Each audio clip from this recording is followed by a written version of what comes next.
Guys, welcome back to the channel. I finally got an opportunity to get you this 2023 video done, this 3LT RS. And I gotta tell you, I love black cars. I owned a black 2010 RS, so I have a soft spot for black cars. But we're gonna go over this car for you. You guys know most of the drill on this car, but we're gonna go over some of the options and the features of this car and give you a quick peek of the interior and whatnot, go for a quick drive. So let's get at it. So starting at the front, I just want to point out there's a 3LT, so it's got the LED headlights and the daytime running lights. This has got the black 20-inch wheels, and this one's got the heavy-duty cooling and braking kit, so it's got the 4-piston Brembos on it, which when I had my 2010 RS, Brembos weren't an option. You had to go to an SS. So it's nice to see that they have the Brembos on the V6s now.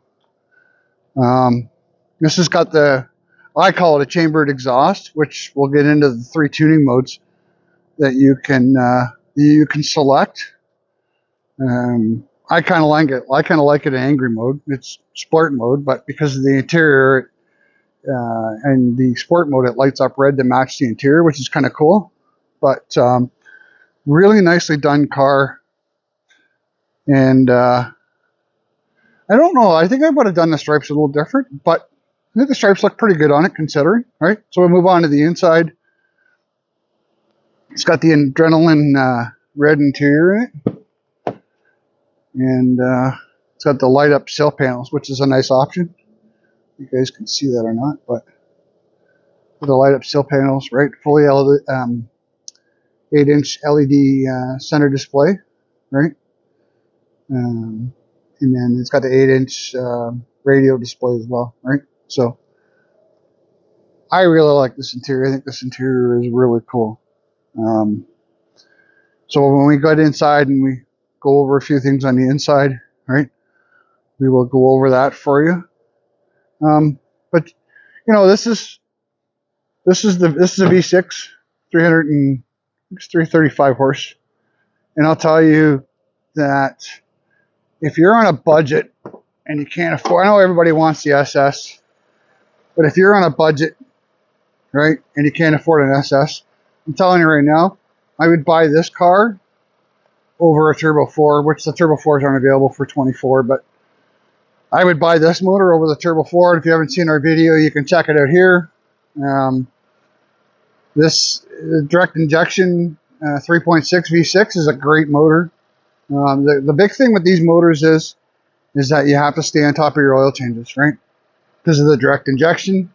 But I know guys that have tuned these things heavily and easily gotten, you know, just under 400 horse without a turbo or anything, right? So really impressive numbers out of this 3.6. That's it for the quick walk around. We're going to do a tour inside for you guys. And you know what? Don't dismiss this car. I know everybody wants the SS, but I'll tell you, you know what? When I was looking, I couldn't afford an SS, and I was not considering it as a settle going for that V6. I was really happy with it. It gets phenomenal gas mileage. The thing's quick enough; it'll get you in trouble if you let it. So, you know what?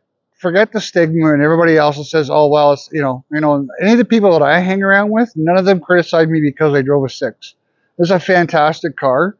And it has come, as much as I've criticized this car, it has come miles ahead of what the 5th gen was in the sense of handling and whatnot. Yeah, there's a little bit of rear visibility that you have to get over, but you get used to it pretty quickly. So let's just take this thing for a drive. I don't know if you guys can see it, but it's also got the heads-up display, which is a pretty cool option. I was never a big fan of the heads-up display. I found them awfully tacky before. This one's improved quite a bit. This one's also got it's got the G meter, which is, I didn't know that the G meters come in the V6 cars. I thought they only come in the SSs and the Z01s.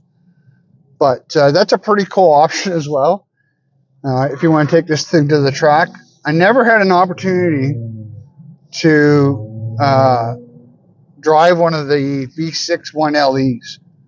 But I hear they're phenomenal for a budget entry car in compared to the Z01 and the SS. I heard they were quite the car. So this would be a step down for him because it's got the performance suspension in it as well, because of the Brembos and all that.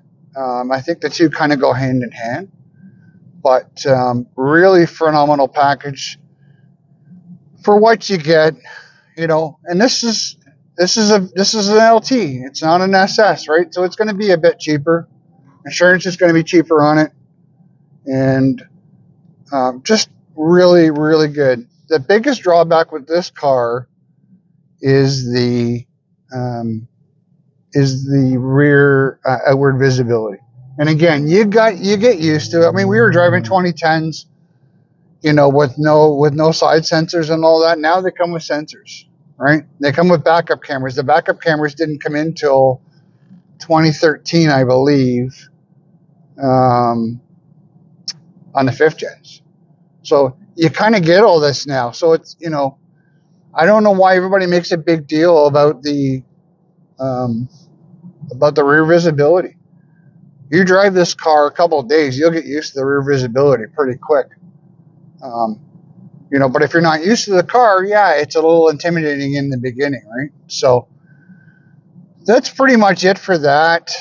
The car rides really well. It handles well. And again, we don't, you know, because it's a brand new car, it is for sale. We don't want to abuse it. But I've driven this car now for probably a little more than I'd like to admit on this video, but about, you know, 15K or so. So I've gotten a pretty good feel for this car, and I hadn't really driven these cars that much for that amount of time. I've had them kind of here and there, but they handle really well. I'm very impressed with this car, and some of what I said I probably take back. Personally, I'm still a big 5th gen fan.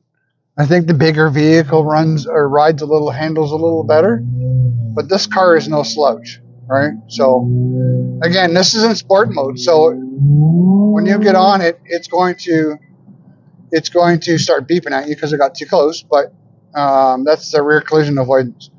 But you can switch it. It'll get quiet on you. It's in touring. You don't really hear it now, right? Where switching back to this is snow and ice, which it's even quieter, right? So when you go to get on it and then you get it into sport, that's when the exhaust starts to change. So a lot of options that the 5th gen cars didn't have that these kind of have, right? So impressive. Unfortunately, you know what? Most of like I said, the 2024, this is a leftover 23 that was ordered. The guys didn't think they were getting it. I had a conversation with the dealer a couple weeks ago, and they didn't think they were getting this car. So when it showed up, I think we were all kind of surprised. But truly, this is a great car that, you know, no thanks to GM and their no marketing, this car could have done a lot better, because for what you get in this car, you can't compare it. You can't compare the Mustang to it, because this handles so much more better than a Mustang. So I'd like to take it for a longer drive, but I got to get this thing back to the dealer. So we're going to cut it off here for the drive, and then we'll finish out with the closing.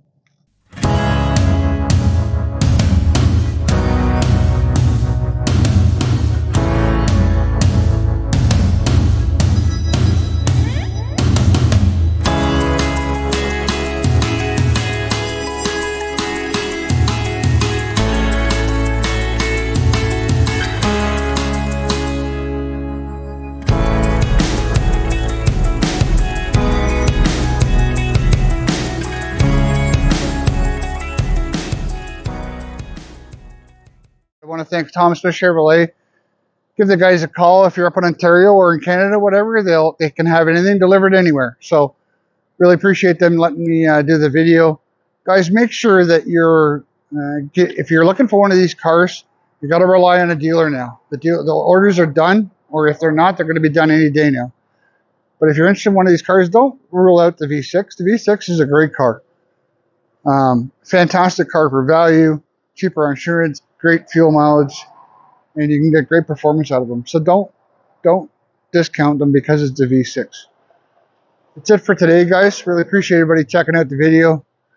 And if you're not subscribed, make sure you hit that subscribe button and hit that bell so you don't miss any of our new videos. Until we see you again, thanks for watching. Take care. We'll see you soon. I want to thank